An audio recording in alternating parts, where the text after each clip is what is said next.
احمدیہ اور خدمت قرآن کے عنوان سے خطاب فرمائیں۔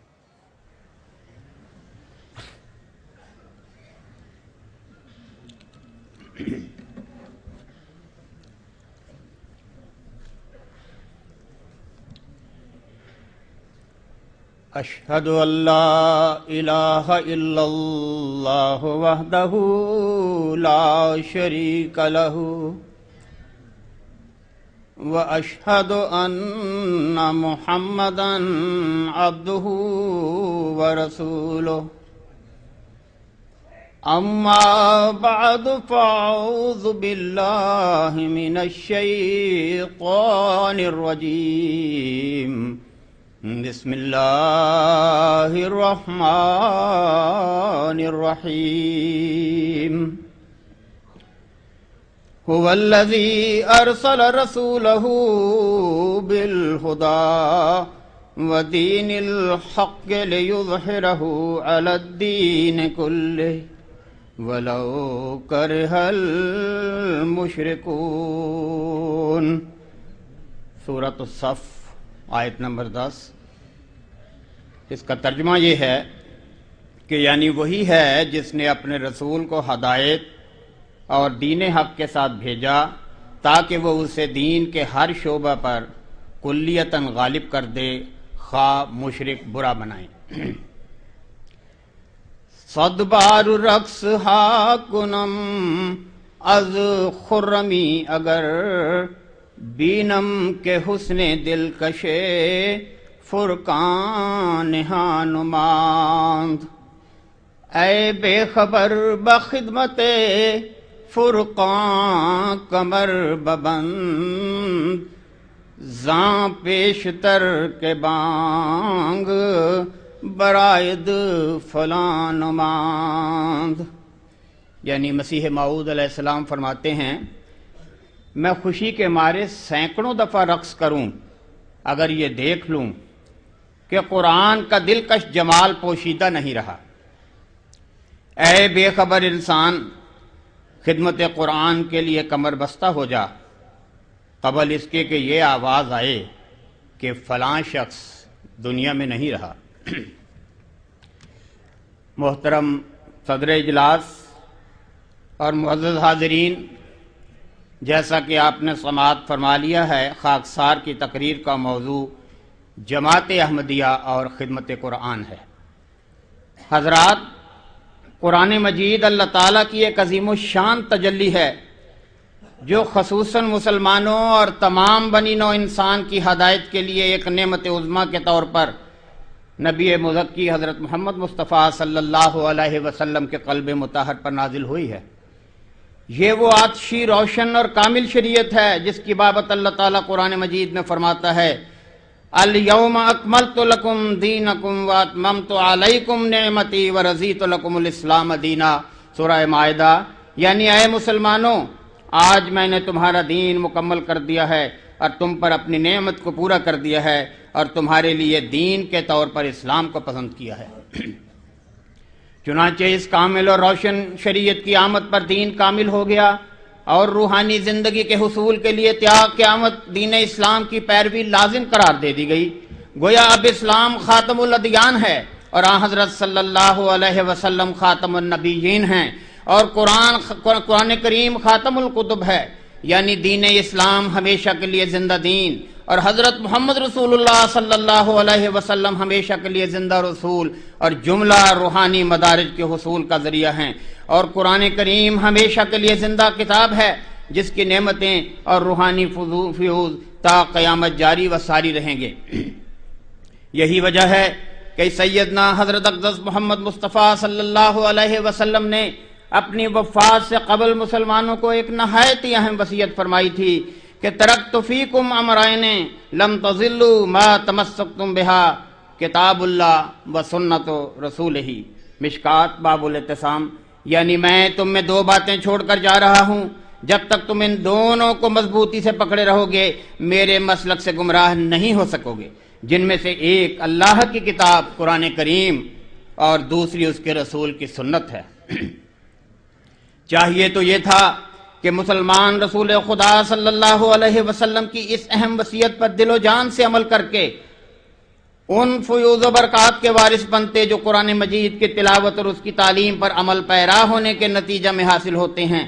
لیکن اس کے برعکس مسلمانوں نے بدقسمتی سے قرآن مجید کی تعلیمات کو پس پشت ڈال دیا اور اس آسمانی نعمت کی قدر نہ کی، جس کا نتیجہ یہ ہوا کہ مسلمان دن بدن قعر مذلت میں گرتے چلے گئے اور ان کی شان و شوکت اور روب و دبدبہ جاتا رہا اور سوسائٹی میں ان کا کوئی قابل ذکر مقام و مرتبہ باقی نہ رہا۔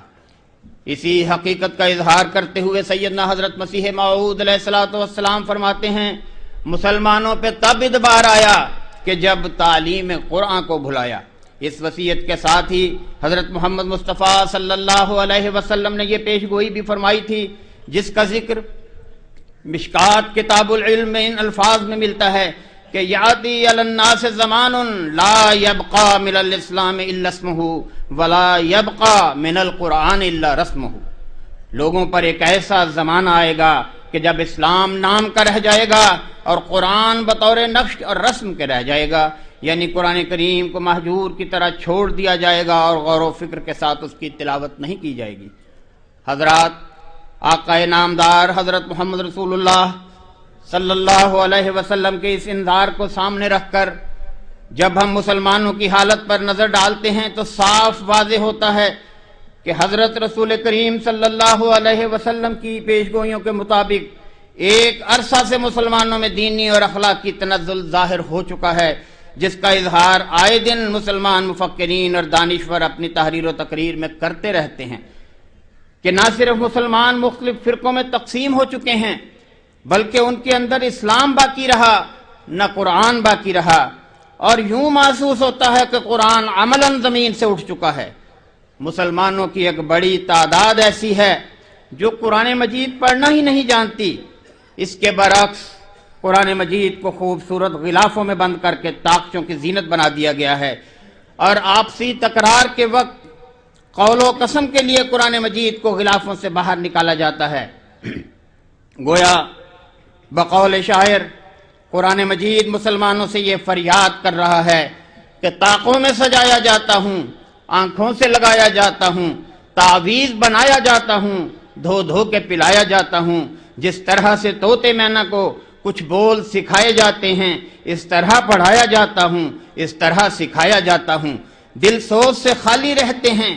آنکھیں ہیں کہ نم ہوتی ہی نہیں، کہنے کو میں ایک ایک جلسے میں پڑھ پڑھ کے سنایا جاتا ہوں۔ جب قول و قسم لینے کے لیے تکرار کی نوبت آتی ہے، پھر میری ضرورت پڑتی ہے، ہاتھوں میں اٹھایا جاتا ہوں۔ سیدنا حضرت اقدس محمد مصطفیٰ صلی اللہ علیہ وسلم نے امت محمدیہ پر ایسا نازک وقت آنے کی صورت میں یہ خوشخبری بھی دی تھی، لو کان الایمان عند الثریا لنالہ رجل من فارس، یعنی مسلمانوں کی بدعمالیوں اور ان کی اخلاقی گراوٹ کی وجہ سے اگر ایمان ثریا کے پاس بھی پہنچ گیا تو اہل فارس میں سے ایک شخص اس کو وہاں سے لے آئے گا۔ نیز فرمایا کہ امت محمدیہ پر ان بدعمالیوں کی وجہ سے تباہ نہیں ہوگی، بلکہ ان کی اصلاح کے لیے مسیح موعود ظاہر ہوگا۔ چنانچہ فرمایا کیف تہلک امت انا فی اولھا والمسیح ابن مریم فی آخرھا، جامع الصغیر، کہ وہ امت کس طرح ہلاک ہو سکتی ہے جس کے شروع میں میں خود موجود ہوں اور آخر میں مسیح ابن مریم ہوں گے۔ چنانچہ اپنی تقریر کے ابتداء میں خاکسار نے سورۃ الصحف کی جس آیت کی تلاوت کی ہے اس میں اللہ تعالیٰ نے یہی وعدہ فرمایا ہے کہ وہ قرآن مجید کی تعلیم اور محمد مصطفیٰ صلی اللہ علیہ وسلم کی لائی ہوئی شریعت کو تمام دنیا میں غالب کرے گا، اور یہ غلبہ بتدریج رونما ہوگا۔ تمام اولیاء اللہ، ائمہ سلف اور علماء امت نے لکھا ہے کہ قرآن مجید کا یہ ظاہری، یہ روحانی غلبہ مہدی اور مسیح علیہ السلام کے زمانہ میں اپنے عروج کو پہنچے گا۔ چنانچہ تفسیر ابن جریر میں لکھا ہے کہ ھذا عند خروج المہدی، کہ اس آیت میں مذکور غلبہ اسلام مہدی کے زمانہ میں ہوگا۔ اسی طرح تفسیر جامع البیان میں مذکور ہے کہ وذالک عند نزول عیسی ابن مریم، کہ یہ غلبہ عیسیٰ ابن مریم کے نزول کے وقت ہوگا۔ بس جماعت احمدیہ اس بات پر ایمان رکھتی ہے کہ اس آیت کریمہ کی روح سے سیدنا حضرت اقدس مسیح موعود علیہ السلام کی بعثت کا عظیم مقصد اسلام کا احیاء نو اور قرآن مجید کی حقیقی تعلیم کو دنیا میں دوبارہ رائج کرنا ہے۔ چنانچہ اللہ تعالیٰ نے اس اہم فریضہ کے بارے میں آپ کو الہام فرمایا، ما انا الا کالقرآنی وسیظہر علی یدی ما ظہر من الفرقانی، یعنی میں تو بس قرآن ہی کی طرح ہوں، اور ان قریب میرے ہاتھ پر ظاہر ہوگا جو کچھ قرآن سے ظاہر ہوا۔ تذکرہ صفحہ 674۔ چنانچہ قرآن مجید کو ساری دنیا میں غالب کرنے، اس کی عظمت کو دنیا پر ظاہر کرنے اور اس کے نور سے ساری دنیا کو بقائے نور بنانے کے لیے قرآن کریم کے نئے سے نئے اسرار اور علوم و معارف کے لیے ایسی تفسیر کی ضرورت تھی جو قیامت تک اس آخری زمانہ کی ضرورتوں کو پورا کرنے والی اور تمام مسائل کا حل کرنے والی ہو۔ اس لیے اللہ تعالیٰ نے سیدنا حضرت محمد مصطفیٰ صلی اللہ علیہ وسلم کے ایک کامل غلام اور روحانی فرزند کو ایک خادم قرآن کی حیثیت سے دنیا میں مبعوث فرما کر آپ کو قرآن کریم کے اتنے اسرار اور معانی سکھلائے اور ایسے ایسے علوم قرآنی پر آپ کو اطلاع بخشی کہ انہیں پڑھ کر عقل دنگ رہ جاتی ہے۔ یہ علوم و معارف اور اسرار آپ کی تصنیف کردہ بیش بہا کتب میں محفوظ و موجود ہیں۔ سیدنا حضرت مسیح موعود علیہ السلام ان علوم و معارف کی ضرورت پر روشنی ڈالتے ہوئے فرماتے ہیں، اس زمانہ میں بلا شبہ کتاب الہی کے لیے ضروری ہے کہ اس کی ایک نئی اور صحیح تفسیر کی جائے، کیونکہ حال میں جن تفسیروں کی تعلیم دی جاتی ہے وہ نہ اخلاقی حالت کو درست کر سکتی ہیں اور نہ ایمانی حالت پر نیک اثر ڈالتی ہیں، بلکہ فطرتی سعادت اور نیک روشنی کی مزاحم ہو رہی ہیں۔ اس کی وجہ یہ ہے کہ وہ دراصل اپنے اکثر زوائد کی وجہ سے قرآن کی تعلیم نہیں ہیں۔ قرآنی تعلیم ایسے لوگوں کے دلوں سے مٹ گئی ہے کہ گویا قرآن آسمان پر اٹھایا گیا ہے۔ وہ ایمان جو قرآن نے سکھلایا تھا اس سے لوگ بے خبر ہیں، وہ عرفان جو قرآن نے بخشا تھا اس سے لوگ غافل ہو گئے ہیں۔ ہاں یہ سچ ہے کہ قرآن پڑھتے ہیں مگر قرآن ان کے حلق سے نیچے نہیں اترتا۔ انہی معنوں میں کہا گیا ہے کہ آخری زمانہ میں قرآن آسمان پر اٹھایا جائے گا۔ پھر انہی حدیثوں میں لکھا ہے کہ پھر دوبارہ قرآن کریم کو زمین پر لانے والا ایک مرد فارسی الاصل ہوگا۔ اضالہ اوہام روحانی خزائن جلد 3 صفحہ 492۔ حضرت مسیح موعود علیہ السلام اپنی بعثت کا مقصد بیان کرتے ہوئے فرماتے ہیں، خداوند تعالی نے اس قریبات کو اس زمانہ میں پیدا کر کے اور صدہا نشان آسمانی اور خوارق غیبی اور معارف حقائق مرحمت فرما کر اور صدہا دلائل عقلیہ قطعیہ پر علم بخش کر یہ ارادہ فرمایا ہے کہ تا تعلیمات حقہ قرآنی کو ہر قوم اور ہر ملک میں شائع اور رائج فرمائے اور اپنی حجت ان پر پوری کر دے۔ براہین احمدیہ روحانی خزائن جلد اول صفحہ 596 حاشیہ۔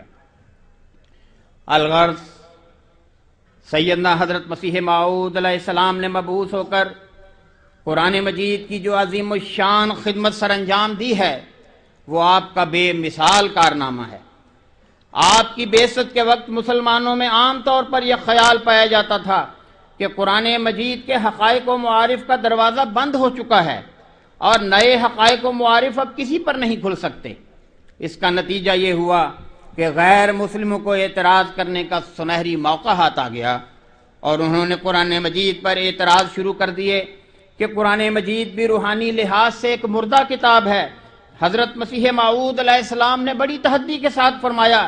کہ قرآن مجید کے اندر ایسی تعلیمات پائی جاتی ہیں جو قیامت تک کام دیں گی اور اس کے حقائق و معارف کبھی ختم نہیں ہوں گے، اور دنیا پر کوئی ایسا زمانہ نہیں آئے گا جس میں قرآن مجید لوگوں کی روحانی رہنمائی کے لیے قاصر ہو،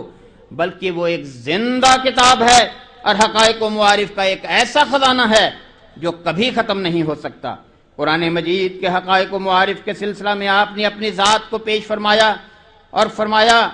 کہ اس قرآن مجید کی سچی مطابقت کے نتیجہ میں خدا تعالیٰ مجھ سے ہم کلام ہوتا ہے اور قرآنی حقائق و معارف سے مجھ کو آگاہ کرتا ہے۔ غیر مسلم جو قرآن مجید کی تعلیمات پر اعتراض کر رہے تھے، آپ نے ان کے سامنے اپنی مشہور کتاب براہین احمدیہ کے ذریعہ قرآن مجید کے روشن حقائق و معارف کا ایک دریا بہا دیا، اور دیگر مذاہب کی طرف سے اسلام پر کیے جانے والے اعتراضات اور حملوں کا پوری ظفرمندی سے مقابلہ کر کے غلبہ اسلام کی راہ کو ہموار کیا۔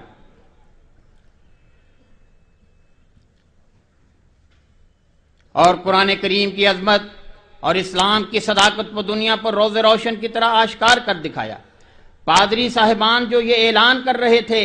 کہ وہ زمانہ آنے والا ہے کہ اگر کوئی شخص مرنے سے پہلے یہ خواہش کرے گا کہ وہ کسی مسلمان کو دیکھ کر یہ معلوم کر سکے کہ مسلمان کیسے ہوتے ہیں، تو اس کی یہ خواہش پوری نہ ہو سکے گی، کیونکہ سارے ہی مسلمان عیسائی ہو چکے ہوں گے، اور کوئی ایک مسلمان ڈھونڈنے سے بھی نہ مل سکے گا۔ وہ خادم قرآن سیدنا حضرت مسیح موعود علیہ السلام کی اس کامیاب مدافعت پر دم بخود ہوئے بغیر نہ رہ سکے، اور ان کی یہ تعلیاں ہوا میں تحلیل ہو کر رہ گئیں۔ یہی حال دیگر مذاہب اور دہریت پر مبنی جدید فلسفیانہ نظریات کے علمبرداروں اور ان کی تعلیوں کا ہوا، کیونکہ حضرت بانی سلسلہ احمدیہ نے جدید علم کلام، قرآنی علوم و معارف اور مثبت دلائل و براہین کے ذریعہ نقشہ ہی بدل کر رکھ دیا۔ دیگر مذاہب اور جدید مادی نظریات جو بڑی شد و مد سے اسلام پر حملہ آور ہو رہے تھے، ایسے پسپا ہوئے کہ انہیں لینے کے دینے پڑ گئے، اور اپنے جارحانہ حملوں کو بھول کر خود اپنی مدافعت پر مجبور ہوئے بغیر نہ رہے۔ نیز مسلمانوں کو یقین دلانے کے لیے کہ واقعی آپ کا تعلق خدا تعالیٰ سے ہے، اور خدا تعالیٰ آپ کو قرآن مجید کے حقائق و معارف سے اطلاع دیتا ہے، کتاب اعجاز المسیح تصنیف فرمائی، اور اس میں بیان کردہ حقائق کے بارے میں اعلان فرمایا کہ اگر اس کتاب میں بیان کردہ معارف سے بڑھ کر معارف کوئی بیان کر دے تو میں ایسے شخص کو 500 روپیہ نقد انعام دوں گا۔ لیکن ساتھ ہی آپ نے فرمایا کہ یہ وہ کتاب ہے جس کا جواب نہیں، جو شخص بھی جواب کے لیے کھڑا ہوگا وہ دیکھے گا کہ وہ کس طرح نادم اور شرمندہ کیا جائے گا۔ نیز فرمایا کہ اگر ان مخالفین کے بیٹے اور ان کے آباء و اجداد جمع ہوں اور ان کے ہم عمر علماء، حکماء اور فقہاء جمع ہو کر اس قسم کی تفسیر اس قلیل مدت میں لانے کی کوشش کریں تو وہ نہیں لا سکیں گے، خواہ وہ ایک دوسرے کے مددگار بن جائیں۔ چنانچہ مولوی محمد حسین صاحب فیض ساکن بھی ضلع جہلم نے اس کتاب کا جواب لکھنا چاہا تو حضرت مسیح موعود علیہ السلام کو الہام ہوا، منعہ مانع من السماء، یعنی آسمان سے ایک روکنے والے نے اس کو روک دیا۔ چنانچہ مولوی محمد حسین صاحب ابھی نوٹ ہی تیار کر رہے تھے کہ 1 ہفتہ کے اندر ہی راہی ملک عدم ہو گئے۔ آپ نے قرآنی حقائق و معارف سے پر اس قسم کی درجنوں کتب تحریر فرما کر قرآن مجید کی ایک بہت بڑی خدمت سر انجام دی۔ آپ نے فرمایا کہ قرآن مجید ایک زندہ کتاب ہے، اور اس کے ساتھ ہی مخالفین اسلام کو آپ نے اس طرف بھی توجہ دلائی کہ قرآن مجید کا یہ دعویٰ ہے کہ ان کنتم فی ریب مما نزلنا علی عبدنا فأتوا بسورۃ مثلہ، کہ اگر تم کو اس بات میں شک ہے کہ قرآن مجید خدا تعالیٰ کی طرف سے نہیں تو اس جیسی ایک ہی سورہ لا کر دکھا دو، اب بھی اپنی جگہ قائم ہے۔ بس جب میری ایک تفسیر کا جو خدا تعالیٰ کی مدد سے میں نے تحریر کی ہے تم مقابلہ کرنے اور اس جیسی تفسیر لکھنے سے قاصر ہو، تو اس کلام کا جو سارے کا سارا خدا تعالیٰ کی طرف سے ہے کیوں کر مقابلہ کر سکتے ہو؟ حضرات، قرآن مجید کے بارے میں مسلمانوں میں یہ غلط خیال رائج ہو گیا تھا کہ اس میں ناسخ منسوخ آیات پائی جاتی ہیں۔ بدقسمتی سے آج بھی ایسے علماء پائے جاتے ہیں جو اس عقیدہ پر ڈھٹائی سے قائم ہیں کہ قرآن مجید میں کئی آیات ایسی ہیں جن کا حکم ہمیشہ کے لیے اٹھ گیا ہے اور ان کی صرف تلاوت ہی قرآن مجید میں رہ گئی ہے۔ اس قسم کی منسوخ آیات مختلف علماء کے نزدیک 5 سے لے کر 7 تک تھیں۔ چونکہ یہ عقیدہ قرآن مجید کی بلند شان اور عظمت کو دھبا لگانے والا تھا اور اس کی حقانیت کو غیر مسلموں کی نگاہ میں مشتبہ کرتا تھا، اس لیے حضرت مسیح موعود علیہ السلام نے اس باطل عقیدہ کی اصلاح فرمائی اور فرمایا علماء نے مصالحت کی راہ سے احادیث کو بعض آیات قرآنی کے ناسخ قرار دیا،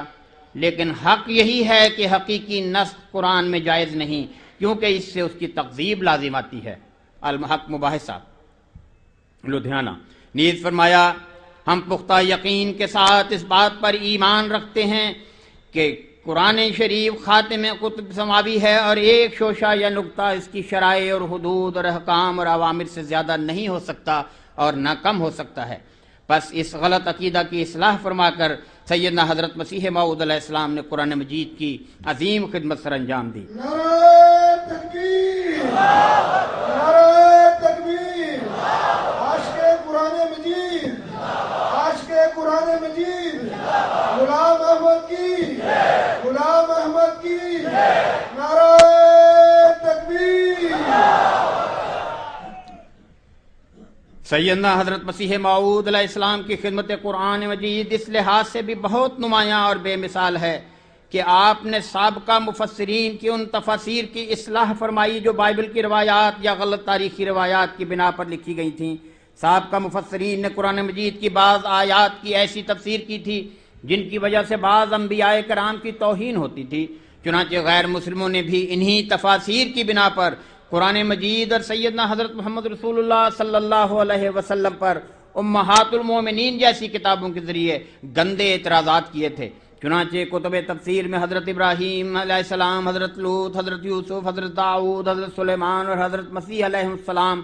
اور سب سے بڑھ کر ہمارے آقا و مطاع حضرت محمد مصطفیٰ صلی اللہ علیہ وسلم کی طرف قصے اور کہانیوں کے رنگ میں جو بے بنیاد اور غلط باتیں منسوب کی گئی ہیں، حضرت مسیح موعود اور آپ کے خلفائے الزام نے ان جملہ امور کی تردید فرمائی اور بتایا کہ مفسرین نے یہ جو باتیں بیان کی ہیں، قرآن مجید میں ایسے کوئی الفاظ موجود نہیں ہیں جس سے اس قسم کی باتوں کا استدلال کیا جا سکے۔ آپ نے انبیاء کرام کی صحیح پوزیشن واضح کرتے ہوئے بتایا کہ اللہ تعالیٰ کے انبیاء معصوم عن الخطا ہوتے ہیں اور اخلاق کے بلند و بالا مقام پر فائز ہوتے ہیں، اس لیے ان کی طرف اس قسم کے اعمال منسوب کرنا بڑی ہی ناانصافی ہے۔ ان امور کے بارے میں سیدنا حضرت مسلح موعود رضی اللہ تعالیٰ عنہ نے بھی اپنی تفسیر کبیر میں نہایت وضاحت سے روشنی ڈالی ہے اور انبیاء کرام کی عصمت کو قائم فرمایا ہے۔ اللہ تعالیٰ کی ہزاروں ہزار رحمتیں حضرت مسیح موعود علیہ السلام اور آپ کے خلفائے کرام پر، جنہوں نے اللہ تعالیٰ سے علم پا کر قرآن مجید کی صحیح تفسیر فرمائی اور تمام انبیاء کی عزت و عصمت اور ان کے بلند و بالا مرتبہ کو قائم فرمایا۔ یہ امت محمدیہ پر عظیم احسان اور قرآن مجید کی بے مثال خدمت ہے۔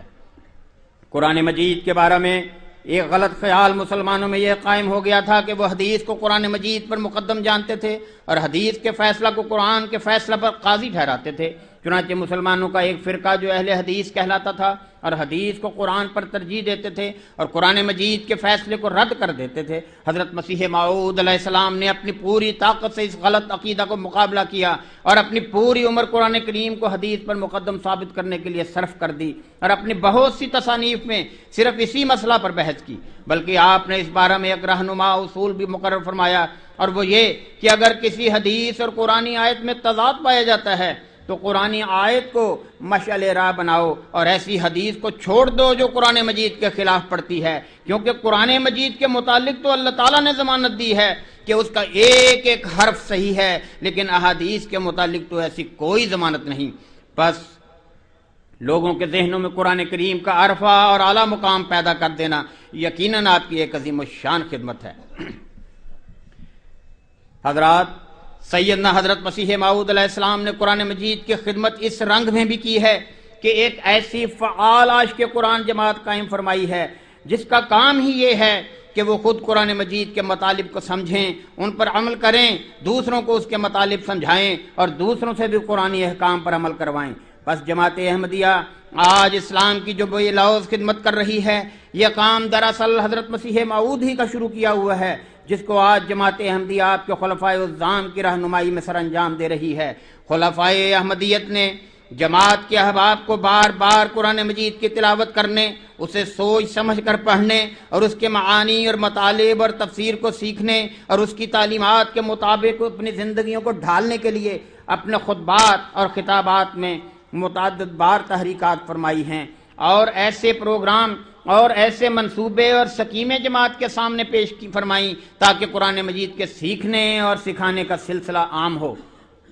چنانچہ حضرت خلیفۃ المسیح ثالث رحمہ اللہ تعالی نے جماعت احمدیہ میں تعلیم القرآن کلاسز کا اجرا فرمایا تاکہ ان کلاسز سے جماعت کے طلباء و طالبات تعلیم حاصل کر کے غیروں کو قرآن کریم کے نور سے منور فرمائیں۔ ہمارے موجودہ امام سیدنا حضرت امیر المومنین خلیفۃ المسیح الخامس سید اللہ تعالیٰ مثل عزیز بھی متعدد بار احباب جماعت کو قرآن مجید پڑھنے پڑھانے اور اس کے مطالب اور معانی اور اس کی تفسیر کو سیکھنے کی طرف توجہ دلا چکے ہیں۔ اس لیے ہم پر یہ بڑی ذمہ داری عائد ہوتی ہے کہ اپنے امام کی ہدایات پر عمل کرتے ہوئے کثرت سے قرآن مجید کی تلاوت کریں اور اپنی زندگیوں کو قرآن مجید کی تعلیمات کے مطابق بنائیں۔ سیدنا حضرت مسیح موعود علیہ السلام اب جماعت کو مخاطب کر کے فرماتے ہیں، تم قرآن کو تدبر سے پڑھو اور اس سے بہت پیار کرو، ایسا پیار کہ تم نے کسی سے نہ کیا ہو، کیونکہ جیسا کہ خدا نے مجھ مخاطب کر کے فرمایا ہے، الخیر کلہ فی القرآن، تمام قسم کی بھلائیاں قرآن مجید میں ہیں۔ کشتی نو 22 نومبر 1902 کی رات 3 بجے حضور علیہ السلام کو الہام ہوا، من عارض عن ذکری نبتلیہ بذریۃ فاسقۃ ملحدۃ یمیلون الی الدنیا ولا یعبدوننی شیئا۔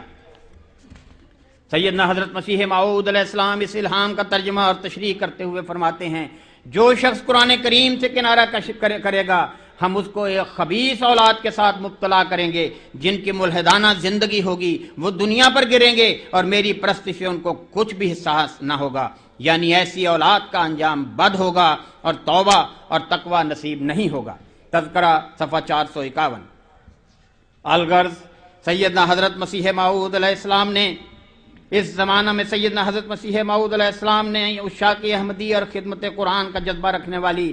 جس جماعت کی بنیاد رکھی تھی وہ آج خلفائے احمدیت کی رہنمائی میں اور ہدایت میں قرآن مجید کو ہاتھ میں لے کر یورپ، امریکہ، افریقہ اور ایشیا کے ممالک میں یہ عزم محمود لے کر پھیلی ہوئی ہے کہ پھیلائیں گے صداقت اسلام کچھ بھی ہو، جائیں گے ہم جہاں بھی کہ جانا پڑے ہمیں، محمود کر کے چھوڑیں گے ہم حق کو آشکار، روئے زمیں کو خواہ ہلانا پڑے ہمیں۔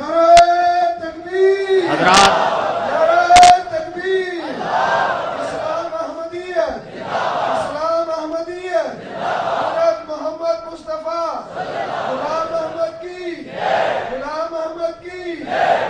حضرات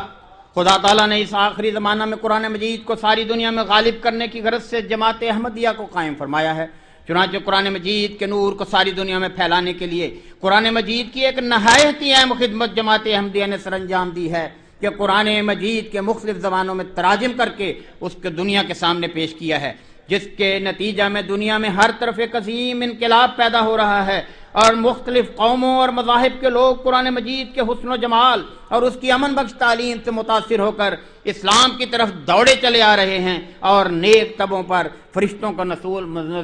مسلسل جاری ہے۔ حضرت مسیح موعود علیہ السلام کی خواہش تھی کہ یورپ اور امریکہ کے لوگوں میں اسلام کی اشاعت کے لیے قرآن کریم کی ایک تفسیر تیار کر کے اور انگریزی میں ترجمہ کر کے بھیجی جائے، اور فرمایا میں اس بات کو صاف صاف بیان کرنے سے رہ نہیں سکتا کہ یہ میرا کام ہے، دوسرے سے ہرگز ایسا نہیں ہوگا جیسا مجھ سے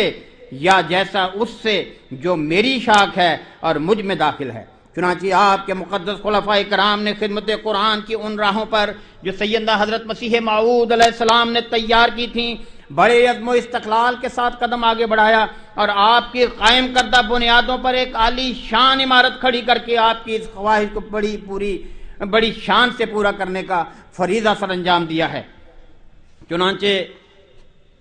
خلافت خامسہ کے اس بابرکت دور میں اللہ تعالیٰ کے فضل سے